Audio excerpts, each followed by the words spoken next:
हरे कृष्णा। आप सभी भक्तों का हार्दिक अभिनंदन व स्वागत। इस दास का आपके श्री चरणों में कोटि कोटि प्रणाम। श्री नारद भक्ति सूत्र श्रृंखला के अंदर अध्याय 3 प्राप्ति का साधन के अंतर्गत सूत्र संख्या 35 पर आज हम आ गए हैं, जो कि है तत्तु विषय त्यागात संग त्यागात च। अनुवाद: भक्ति की प्राप्ति इंद्रिय तृप्ति तथा भौतिक संग के त्याग से होती है। भक्ति की प्राप्ति इंद्रिय तृप्ति तथा भौतिक संग के त्याग से होती है। अर्थात इंद्रिय तृप्ति की वस्तुओं को विषय कहते हैं एवं इंद्रिय तृप्ति में प्रवृत्त होने वाले को विषयी कहते हैं। विषयी भक्ति सेवा में सफल नहीं हो सकता। अतः आचार्यगण भोजन, मैथुन इत्यादि में निषेध निर्धारित करते हैं।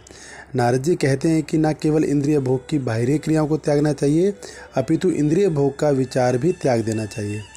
संग त्याग शब्द निर्देश करता है कि मन एवं हृदय में भी इंद्रिय विषयों के संग का त्याग कर देना चाहिए। सारे धर्मों के आचार्यों ने ऐसे संग त्याग को इतना अधिक संस्तुत किया है कि इसकी आवश्यकता स्वयं सिद्ध प्रतीत हो सकती है, किंतु इसका अभ्यास सरल नहीं है। तथापि यदि हम भक्ति योग में प्रगति करना चाहते हैं तो हमें इसका अभ्यास करना ही होगा। जैसा भगवान श्री कृष्ण कहते हैं, हे पांडुपुत्र, जिसे त्याग कहते हैं उसे तुम योग के समान ही जानो, क्योंकि कोई इंद्रिय तृप्ति की इच्छा का त्याग किए बिना योगी नहीं बन सकता। श्रीमद् भगवद गीता जी के अंदर 6 अध्याय का दूसरा श्लोक है, उसके अंदर ही आता है, त्याग की कृष्ण भावनामृत पद्धति मन एवं इंद्रियों को भक्तिमय सेवा में लगाना है। जैसे श्रीला रूप गोस्वामी अपनी भक्ति रसामृत सिंधु 2 अध्याय के 255वें श्लोक में कहते थे कि अनासक्त विषयान यतः युंजितः निर्बंधा कृष्ण संबंधे युक्त वैराग्यम उच्यते। अर्थात जब व्यक्ति किसी वस्तु के प्रति आसक्त ना हो किंतु साथ ही साथ कृष्ण से संबंधित सब कुछ स्वीकार करे तो वह वैरागी होता है। एक क्रियावान भक्त अपने वैराग्य में उससे अधिक पूर्ण है जो कृष्ण से उनके संबंध के अज्ञान में भौतिक वस्तुओं को त्याग देता है। युक्त वैराग्य की यह पद्धति व्यक्ति को बहुत स्वतंत्रता दे देती है, किंतु इसे सम्यक रूप से संपन्न करना चाहिए। श्रील प्रभुपाद जी भी कहते हैं कि फिर भी व्यक्ति को स्मरण रखना चाहिए कि सनक में संपन्न की गई क्रियाओं के फलों का भगवत अर्पण नहीं करना चाहिए। इस प्रकार का कर्तव्य कृष्ण भावना में भक्तिमय सेवा के अंतर्गत नहीं है। व्यक्ति को कृष्ण के आदेश जो शिष्य परंपरा में आ रहे हैं, गुरु से प्राप्त होते हैं, के अनुसार कार्य करना चाहिए।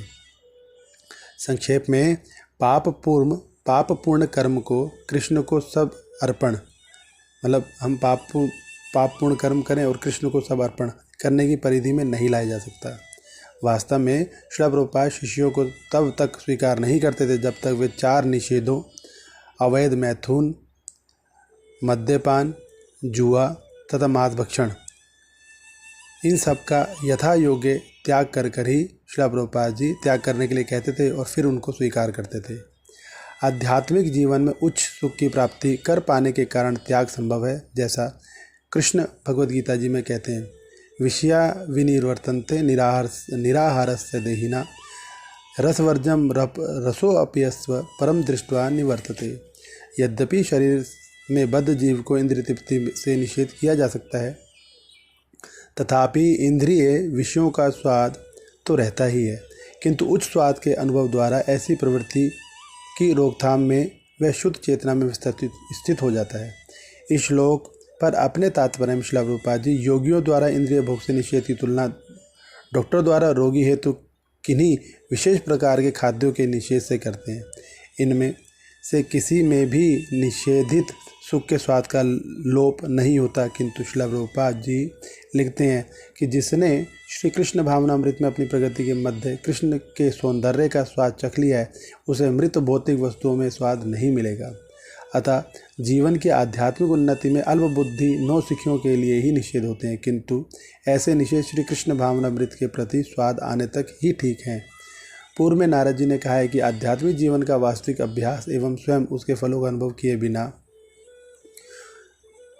केवल उसके संबंध में सुनना या दूसरों को बताना पर्याप्त नहीं है। अतः साधन भक्त यथार्थ में अभ्यास करता है, वह अपनी प्रतिज्ञाओं के बल पर कामुक आसक्तियों से बचता है तथा कृष्ण भीतर से उसकी मदद भी करते हैं।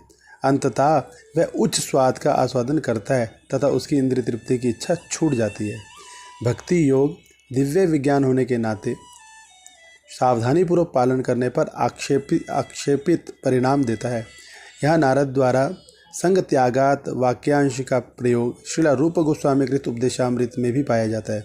श्रील रूप गोस्वामी के अनुसार संग त्याग, जिसे उनका तात्पर्य अभक्तों के संग का त्याग करने से है, शुद्ध भक्ति में सेवा के पालन में सबसे महत्वपूर्ण आवश्यकताओं में से एक है।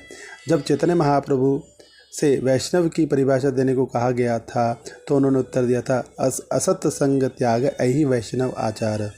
विशेषता सांसारिक लोगों के अर्थात अभक्तों के संग का त्याग करने वाला ही वैष्णव है।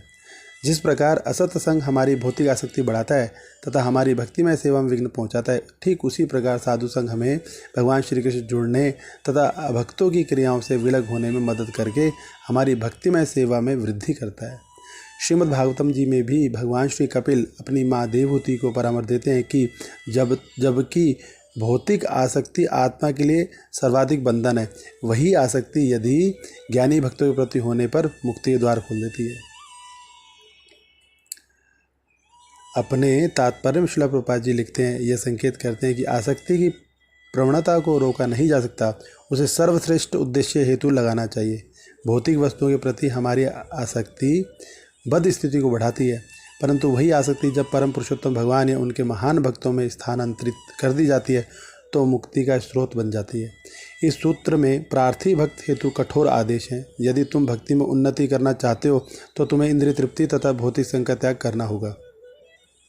अपने भगवद गीता तात्पर्यों में श्रील प्रभुपाद हमें बताते हैं कि हम ऐसे आदेशों को किस प्रकार समझें। भगवान निर्देश देते हैं कि कर्तव्यों के संपादन व्यक्ति को पूर्ण कृष्ण भावना भावित होना चाहिए, जैसा सैन्य अनुशासन में होता है।